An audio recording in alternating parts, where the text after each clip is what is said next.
اللهم صل على سيدنا محمد يا رب صل وسلم دائما. برائے مہربانی ڈاکٹر سعید مکی کے چینل کو سبسکرائب کریں اور بیل آئیکن پر کلک کریں. الحمد للہ رب العالمین والصلاة والسلام علی رحمت للعالمین وعلى آلہ وصحبہ اجمعین وبعد. اعوذ باللہ من الشیطان الرجیم. بسم اللہ الرحمن الرحیم. لقد كان لكم في رسول الله أسوة حسنة. وقال النبي صلى الله عليه وسلم خير الناس من ينفع الناس.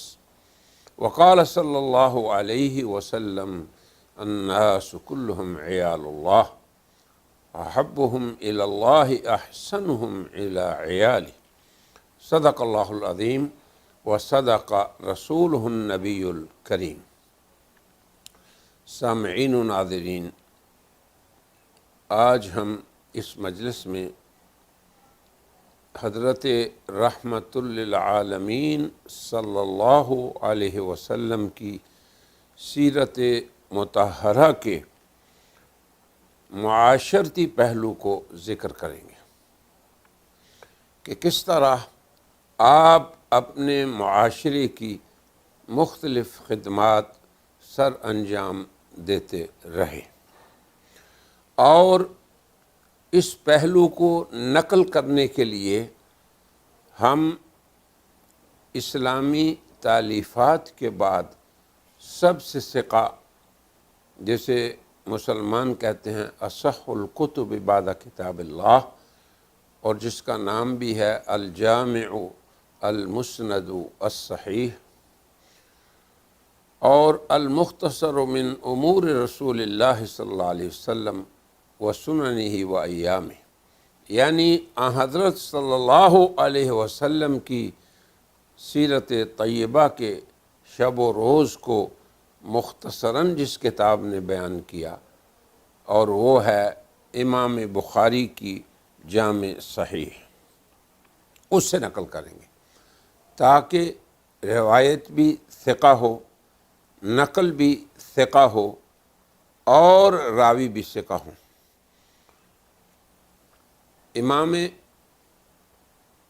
بخاری نے اپنی سب سے پہلی کتاب بدء الوحی، اس کے اندر سب سے پہلا باب جو باندھا ہے کہ حضور اکرم صلی اللہ علیہ وسلم پہ وحی کی نزول کی کیفیت جہاں بیان ہوئی ہے، تو اس میں پہلی حدیث جو انما الاعمال بالنیات والی ہے، اس کے بعد جو کیفیت وحی سے متعلق حدیث جو بخاری کی دوسری اور اس کیفیت کے بیان کرنے میں اولین حدیث ہے، اب اس کی راویہ حضرت عائشہ ہیں ام المومنین رضی اللہ عنہ، اور اس کے اندر جو سیرت نبوی کے اس پہلو کی تجزیہ نگار ہیں، جنہوں نے ہمارے سامنے، امت کے سامنے، بشریت کے سامنے، انسانیت کے سامنے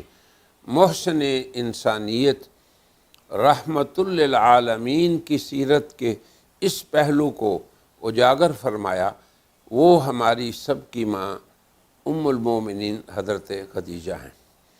اب ذرا تأمل کیجئے کہ آپ پہ سب سے پہلی وحی نازل ہوتی ہے، اور قول ثقیل اقرأ بسم ربک الذی خلق سے نازل ہوتا ہے. اقرأ کہاں تک؟ 6 پہلی آیتیں. وَرَبُّكَ الْأَكْرَمُ الَّذِي عَلَّمَ بِالْقَلَمِ. اب اس کے اثرات کیا ہوئے کہ حضور اکرم صلی اللہ علیہ وسلم کی اس کیفیت کو بیان کرنے میں یہ 2 کلمے یاد رکھیں، یرجف فؤادہ، اور بعض روایات میں بوادرہ، یعنی کپ کپی تھی اندرونی اور بیرونی طور پہ. اور آپ تشریف لاتے ہیں ام المومنین خدیجہ کے پاس اور یوں فرماتے ہیں لقد خشیت علی نفسی، مجھے تو اپنی جان پہ ڈر رہا ہوں میں اپنی جان پہ، یہ الفاظ ہیں۔ اور آگے سے ام المومنین جو ایک حکیمہ، تجربہ کار اور انتہائی عقل مند عورت تھی، انہوں نے کیا فرمایا، کیسے تسلی دی؟ قرآن کریم تو نازل ہی ابھی ہونا شروع ہوا، کسی قرآنی آیت سے استدلال نہیں فرمایا، احادیث نبویہ بھی ابھی سامنے نہیں تھی، ان سے بھی انہوں نے استدلال نہیں کیا۔ ہاں انہوں نے قرآن مجسم یعنی محبت وحی حضرت رحمت للعالمین کی جو سیرت طیبہ تھی اپنے معاشرے میں، اس سے استدلال کیا اور فرمانے لگیں کلا، آپ فرما رہے ہیں کہ مجھے ڈر ہے اپنی جان کا، فرمایا ایسا ہرگز نہیں ہوگا۔ اب دلیل کیا دی؟ انک لتصل الرحم، آپ کی معاشرتی خوبیاں بیان کی۔ کسی بھی انسانی معاشرے کی ضرورتیں کیا ہوتی ہیں، یہ دیکھیں کہ وہاں پہ لوگوں کا باہم رابطہ ہو، صلہ رحمی ہو، جوڑ ہو، پھر وہاں پہ جو نادار ہیں انہیں کما کر دینے والے ہوں، پھر بوجھلوں کے بوجھ اٹھانے والے ہوں۔ اگر کوئی باہر سے آدمی آتا ہے، اجنبی ہے، مہمان ہے، تو اس کا اکرام کرنے والے ہوں، اور اگر کسی معاشرے پہ آسمانی آفت آ جائے تو ان کے اعانت کرنے والے ہوں۔ اب آپ دیکھیں یہ تمام انسانی معاشروں کی بنیادی ضروریات ہیں۔ اب حضور اکرم صلی اللہ علیہ وسلم کو اسی پہلو سے ام المومنین حضرت خدیجہ نے جب مطالعہ فرمایا تو اس کا خلاصہ یہ تھا، آپ نے فرمایا کہ ایسے ہرگز نہیں ہوگا۔ آپ کیا کرتے ہیں؟ آپ تو رشتوں کو جوڑتے ہیں۔ پھر دوسری بات کیا فرمائی؟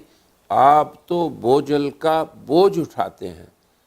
تیسری خوبی کیا بیان فرمائی؟ کہ آپ ناداروں کو کما کے دیتے ہیں۔ چوتھی خوبی کیا؟ آپ مہمانوں کی مہمان نوازی کرتے ہیں۔ اور پانچویں خوبی جسے امام بخاری نے نقل کیا اور ام المومنین کا تجزیہ تھا، وہ یہ تھی کہ اگر کوئی ناگہانی آفت آ جائے تو آپ اعانت کرنے والے ہیں۔ سب سے پہلے حضور صلی اللہ علیہ وسلم وہاں پہنچتے تھے۔ تو اب آپ یہ دیکھیں کہ یہ خوبیاں پانچوں کی پانچوں معاشرے سے تعلق رکھتی ہیں۔ اور آپ یہ بھی دیکھیں کہ آپ کی یہ خدمات کن لوگوں کے لیے تھیں۔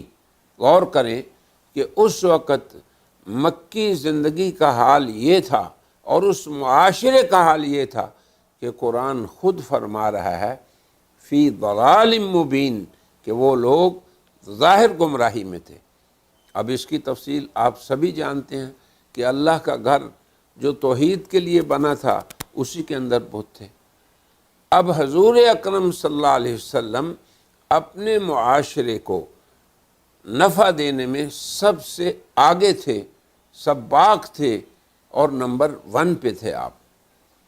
اور اس معاشرے میں جن کے رشتوں کو جوڑتے وہ بھی سب مشرک، جن کے بوجھوں کو اٹھاتے وہ بھی مشرک، جن کی مدد فرماتے وہ بھی موحد نہیں، اور جن کی مصیبتوں میں ان کے معاونت فرماتے وہ بھی سب ملت حنفیت پہ یا ابراہیم کی ملت پہ، ملت توحید پہ نہیں تھے۔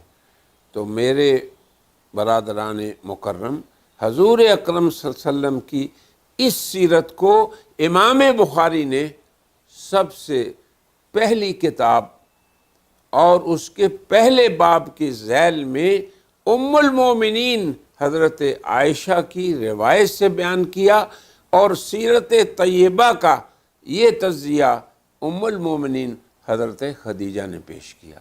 اس لیے میں یہ سمجھتا ہوں کہ آج اس کرونا کی آفت میں اپنے معاشرے کی خدمت کرنے والے لوگ، چاہے وہ ہاسپٹل کے ڈاکٹرز حضرات ہوں، نرسیں ہوں یا دیگر کوئی عملہ، یا اس کے ساتھ ساتھ وہ لوگ جو کہ گلیوں اور بازاروں میں رفاہی طور پہ راشن تقسیم کر رہے ہیں، ضرورت مندوں کو ان کی حاجات پہنچا رہے ہیں، ایسے لوگ، اور اسی طرح ہماری فوج کے نوجوان جو کہ سڑکوں اور بازاروں اور گلیوں میں لوگوں کو تحفظ فراہم کر رہے ہیں، اور ہمارے پولیس کے کارکنان، رینجرز کے کارکنان اور سبھی کے سبھی رفاہی اداروں کے کارکن، اور ہمارے وہ علماء کرام، مفتیان اعظام جو کہ پبلک کو آگہی فراہم کر رہے ہیں، یقین کیجئے آپ سب حضرات وہی کام کر رہے ہیں جو کہ حضرت رحمت للعالمین صلی اللہ علیہ وسلم کی معاشرتی سیرت کے اہم نکات تھے اور آپ کی معاشرتی سیرت کے اہم مظاہر تھے۔ اس لیے میری سب سے استدعا ہے کہ آپ کے اندر داخل سے اندرونی طور پہ یہ کیفیت ہونی چاہیے کہ آپ حضرت رحمت للعالمین کی سنت پہ عمل کر رہے ہیں، اور اسی داعیے سے آپ خدمت کریں، اور یقیناً یہ خدمت بلا لحاظ مذہب و ملت ہو اور صرف انسانیت کی خدمت ہو، اور ہمارے نبی کریم صلی اللہ علیہ وسلم انسانیت کی بلا قید مذہب و ملت خدمت فرماتے رہے۔ اور اسے امام بخاری جو حضور اکرم صلی اللہ علیہ وسلم کی سیرت کی سب سے مختصر اور جامع کتاب ہے، اس میں اسے نقل کیا گیا ہے۔ میری دعا ہے کہ اللہ تعالی ہمارے علماء کرام کو، ہمارے رفاہی اداروں کے کارکنان کو، ہماری فوج کے جو جوان ہیں انہیں، رینجرز کے جو نوجوان ہیں انہیں، اور ہمارے ہسپتالوں کے ڈاکٹر حضرات کو، نرسوں کو اور دیگر جو عملہ ہے ان سب کو اسی جذبہ رحمت للعالمین کے اسوہ حسنہ کی پیروی، اس داعیے سے ان سارے کاموں کو سر انجام دیں۔ اللہ تبارک و تعالی ہم سب کو حضور اکرم صلی اللہ علیہ وسلم کی سیرت طیبہ کے اس پہلو کو سمجھنے کی توفیق عطا فرمائے، اور اپنے عمل سے ہم اسے اجاگر کریں، صرف بیان سے نہیں۔ وآخر دعوانا ان الحمد للہ رب العالمین۔